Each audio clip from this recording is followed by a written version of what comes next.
Fred walking down the street in Northwest Fort. We were getting charter jets with line crews from Iowa.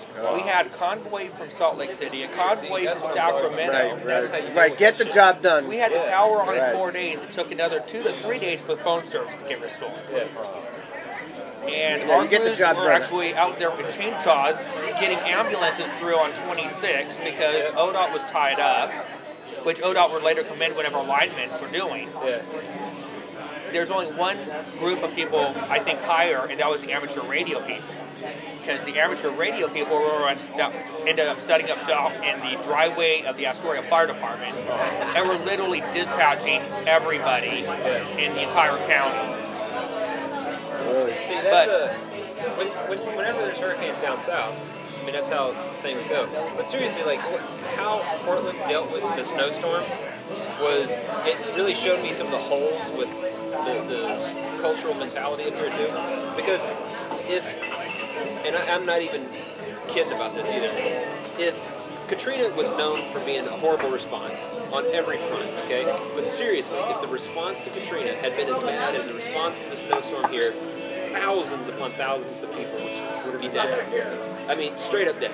No doubt about it. No, there was no response. The fact of the matter is, I mean, Katrina was slow and sluggish, but the people in the area started dealing with it as fast and as best as they could. But people here, nobody was dealing with the snow.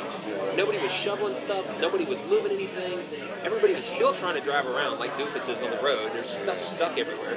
But it's like there was no, like, for all the positive community that Portland has, and there is a lot of positive community, it seemed like there was a community idiocy when it came to responding to a snowstorm. Whereas like down south, a hurricane comes, blows, almost destroys the city, and there's a massive community response. I mean, everything from...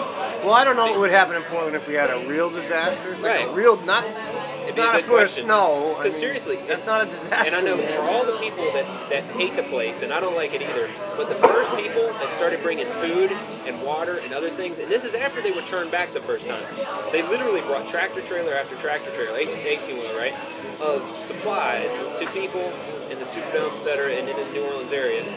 Walmart. First people respond, and nobody told them to, nobody asked them to, they did it. It was the local managers at local Walmart. Well, that's how, I know how what you're talking about, because when I manage the property, when I need to get something done, I just do it. I pay it, I get it done, I call until somebody can come and do it. That doesn't work with government.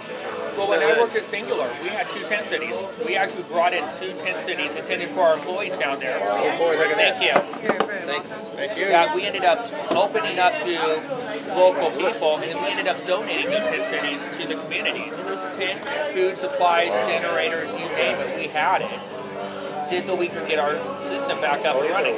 As much as I can hate that company, they came through for Katrina within days, while FEMA is sitting on their butts. Oh, FEMA was a joke. I mean, they should have just quit trying, seriously. Because I know they were trying, you know how they were delivering the trailers at first? Trucks.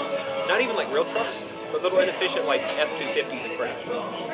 That's how they were hauling these things down. They were paying people $1,400 to $1,800 a trailer to haul them down there. Okay? And then Norfolk Southern gets word, and they said, whoa. What the hell are you doing?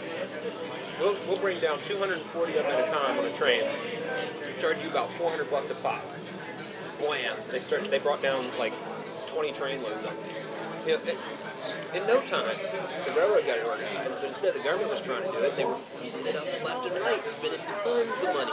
Well, and then of course, Amtrak was the same thing. They had a whole train. They wanted to send down 2 passenger trains that would hold several hundred people at a time, and were turned away. Yep. I know. And they were turned away? Amtrak was turned away. They had the equipment, they had locomotives. Why would they turn them away? Why? Who knows?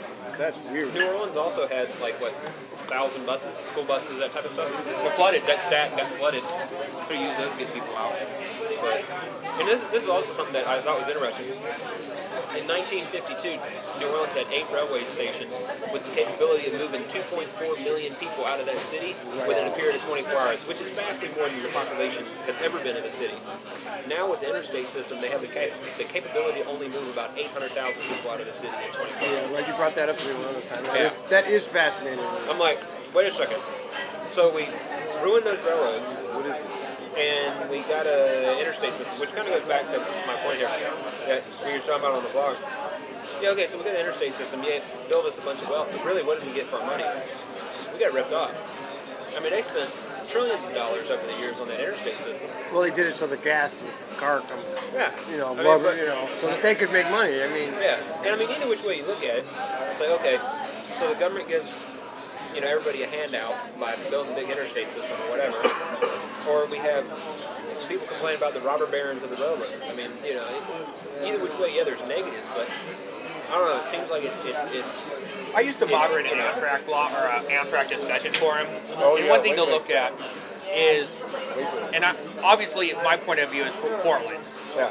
If you look at Portland, our railroad infrastructure is really not all that different than what it was in the 1930s.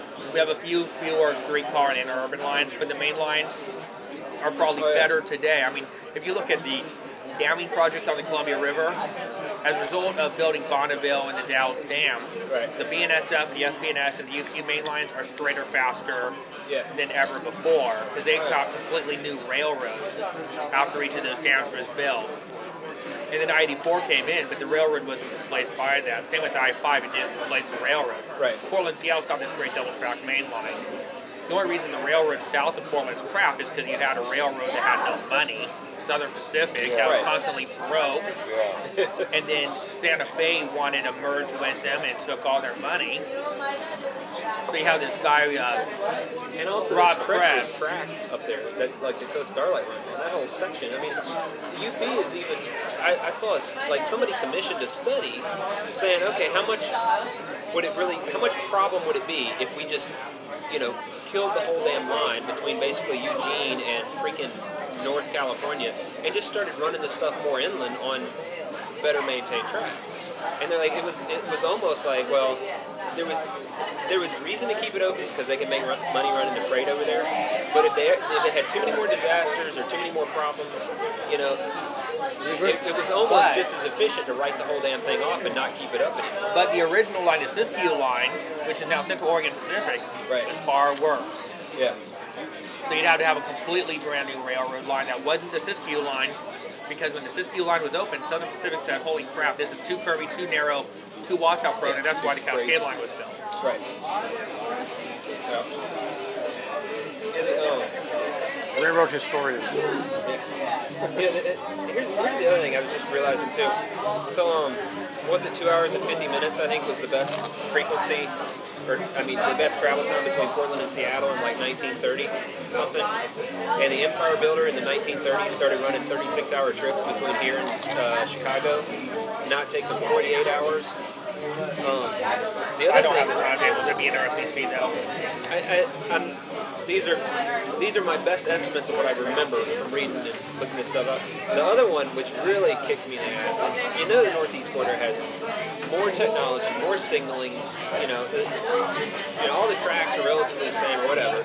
But anyway, it takes just as long for the Acela, the quote-unquote bullet train that can go 150, to make the trip between D.C. and New York as they were running the damn trains in the 30s, the 40s, and the 50s. That's interesting. With crappier signaling, well, I wouldn't say crappier, but less, technology relevant, less capability there and all that type of stuff. Communication wasn't as fast, but it was just, they ran the trains, they ran them on time for the most part. So what happened? What happened? Why did it? Amtrak took it over, and the states and the government made a complete debauchery of it. It's the best I can guess.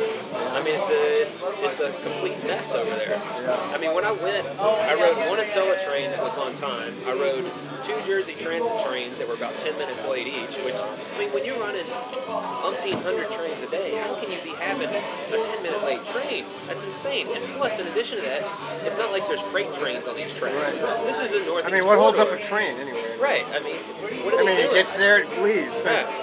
So you have a lot more commuter trains now than you used to. You have multiple commuter agencies that run trains on it. You have very ancient, multiple movable bridges. So you got drawbridges that frequently lock up and need to be replaced. Yeah. So apparently some of the stimulus money is going to go to fixing one of the bridges. It's probably going to be the most useful. You have, I think the rail is probably as good as it is, but the electric overhead is needing repair. Yeah, the catenary beat is bad.